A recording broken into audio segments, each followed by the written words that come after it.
Hello, it's Monday, June the 14th, and we are in the prophecy of Isaiah.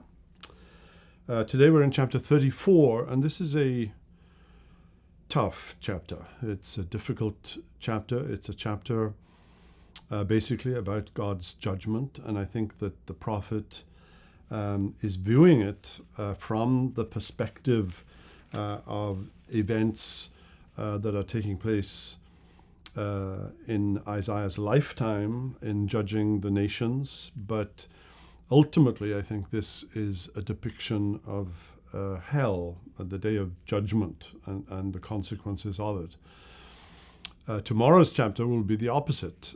Chapter 35 is a chapter that depicts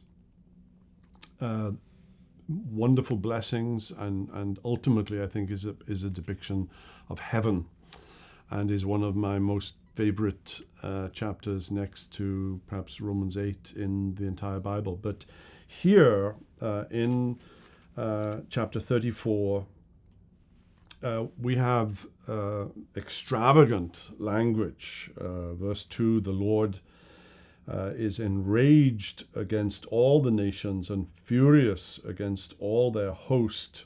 He has devoted them to destruction, has given them over for slaughter. Their slain shall be cast out, and the stench of their corpses shall rise. The mountains shall flow with their blood.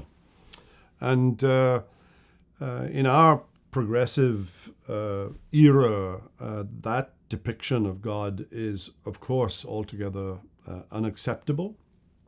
The idea of God hot and furious with holy rage and vengeance.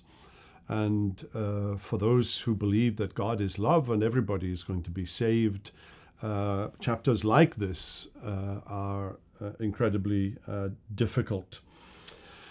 But if you turn to the New Testament and read Matthew 25 or Revelation 20, you have very similar depictions using very similar language. There's a reference here as the camera sort of focuses down. It begins with the nations, but then it focuses down on a particular enemy of Israel, and they have been a thorn in her side from the very beginning, and they are the Edomites.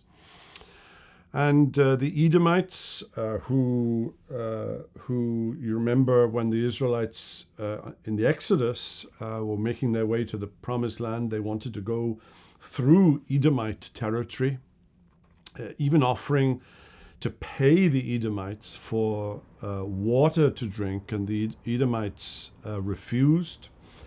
Saul made war with the Edomites, as did Solomon.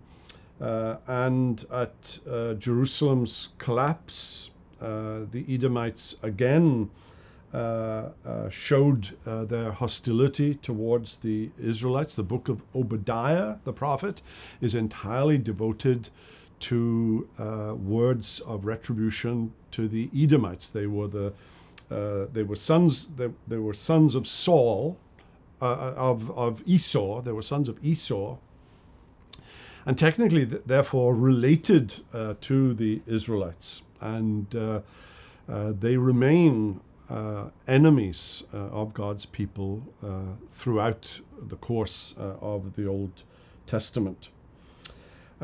Isaiah the prophet doesn't flinch here, and neither should we. And when you read verse 16, seek and read from the book of the Lord.